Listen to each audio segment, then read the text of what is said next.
नमस्कार। तो जैसा कि दोस्तों आपको पता है, हम हिंदी साहित्य के 2000 अति महत्वपूर्ण प्रश्नों को डिस्कस कर रहे हैं। उसके तहत 69 प्रश्न हैं। अवधी और छत्तीसगढ़ी किस उपभाषा की बोलियां हैं? विकल्प हैं पूर्वी हिंदी, बिहारी, पश्चिमी हिंदी या पहाड़ी हिंदी। तो सही विकल्प होगा विकल्प ए, पूर्वी हिंदी की। जो अवधी और छत्तीसगढ़ी हैं ये पूर्वी हिंदी की उपभाषा की बोलियां हैं।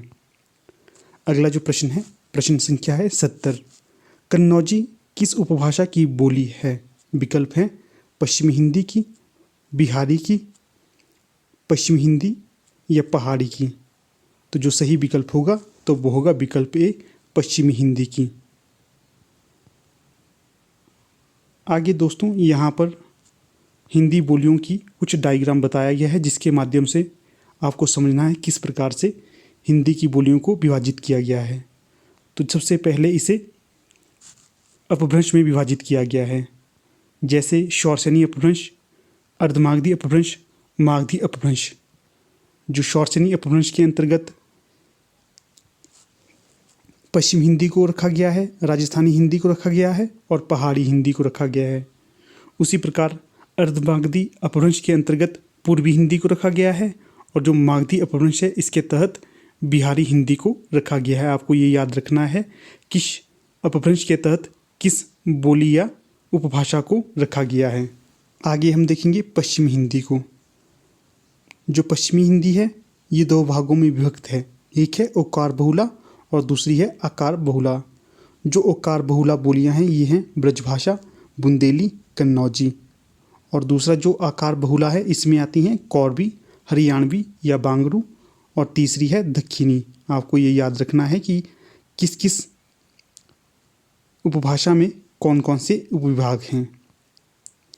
आगे जो है राजस्थानी हिंदी, इसे टवर्ग बहुला भी कहा जाता है। इसमें आती है मारवाड़ी, जयपुरी या ढूंढाड़ी, मेवाती या मालवी।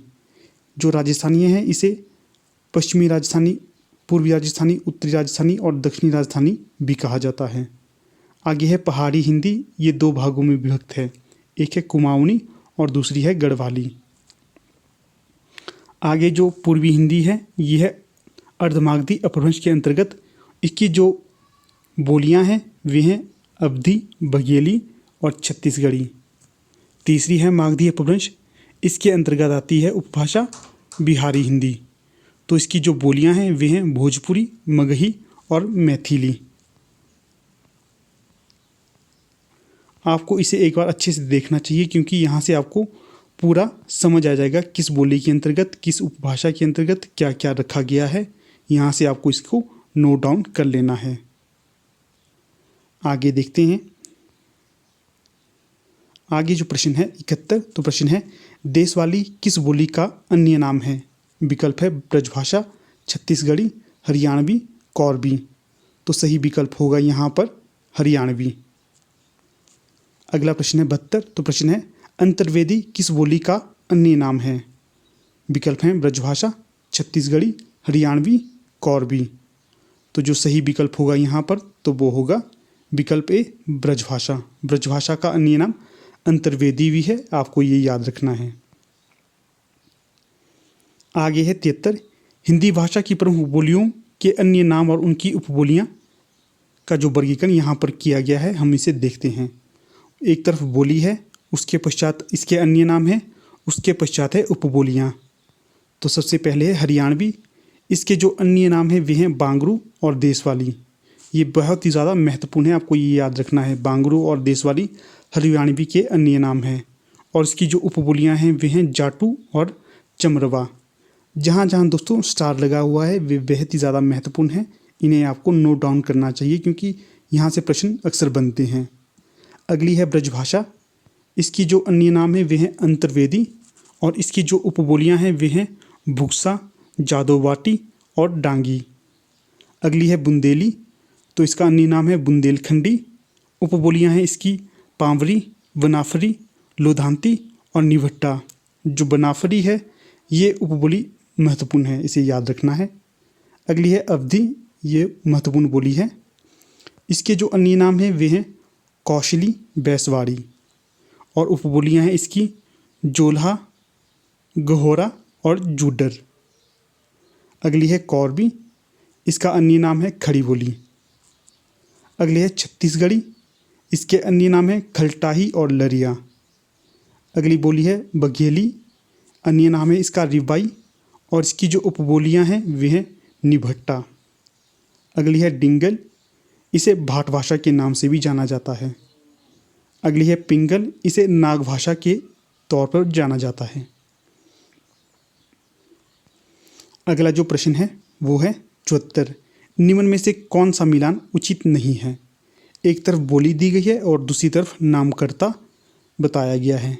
बोली है कौरबी, इसके जो नामकरण करता है ये है राहुल संकृत्यायन। अगली बोली है ब्रजबुली, इसके जो नामकरण करता है ये है ईश्वर चंद्र गुप्त। अगली है राजस्थानी, इसके जो नामकरण करता है ये रेमंड बताया गया है।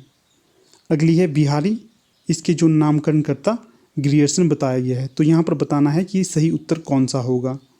तो यहाँ पर सही उत्तर होगा सी, राजस्थानी। जो राजस्थानी बोली है इसे रेमंड जी द्वारा नामकरण नहीं प्रदान किया गया है। राजस्थानी को जो नाम दिया गया है ये दिया गया है ग्रियर्सन के द्वारा, और जो रेमंड जी द्वारा नाम दिया गया है ये दिया गया है भोजपुरी को। तो इस प्रकार आपको ये याद रखना है, जो कौरबी को नाम दिया गया है ये दिया गया है राहुल संकृत्यायन जी द्वारा। ब्रजबुली को नाम दिया गया है ईश्वर चंद्र गुप्त द्वारा। जो राजस्थानी को नाम दिया गया है ये दिया गया है ग्रियर्सन द्वारा, और जो बिहारी है इसे भी ग्रियर्सन के द्वारा ही नाम दिया गया है, और जो भोजपुरी है इसे नाम दिया है रेमंड द्वारा। तो आगे प्रश्न देखते हैं। अगला प्रश्न है 75। तो प्रश्न पूछा गया है इस प्रकार से, निम्न में से कौन सी बोली क्षेत्र उचित नहीं है। एक तरफ बोली है और दूसरी तरफ बोली क्षेत्र है। तो यहाँ पर देखते हैं, जो ब्रजभाषा है इसका बोली क्षेत्र है एटा और मथुरा, ये ठीक है। दूसरा है बुंदेली, इसका बोली क्षेत्र है ओरछा और झांसी, ये भी ठीक है। अगला है कन्नौजी, इसका बोली क्षेत्र है इटावा और हरदोई, तो ये भी ठीक है। अगली है मारवाड़ी, तो इसका जो बोली क्षेत्र बताया गया है ये बताया गया है जोधपुर और अजमेर, तो ये भी ठीक है। अगला है गढ़वाली, तो इसका बोली क्षेत्र बताया गया है टिहरी, तो यहाँ पर ये भी उचित होगा। और यहाँ पर जितने भी बोली और बोली क्षेत्र बताए गए हैं ये सभी सुमेलित हैं, कोई भी असुमेलित नहीं है, सभी ठीक होंगे। तो ठीक है दोस्तों, यहाँ पर हमारी वीडियो का समापन हो जाता है। हाँ, बता दूँ, अगर अभी तक आप हमारे टेलीग्राम ग्रुप के साथ नहीं जुड़े हो तो लिंक आपको डिस्क्रिप्शन बॉक्स में मिल जाएगा, और बाकी सभी पार्ट का भी लिंक आपको डिस्क्रिप्शन बॉक्स में मिल जाएगा। वहाँ पर जाकर आप इनका देख सकते हो और हमारे टेलीग्राम ग्रुप के साथ जुड़ सकते हो। तो ठीक है, यहाँ पर अपनी वीडियो का समापन कर लेते हैं। धन्यवाद।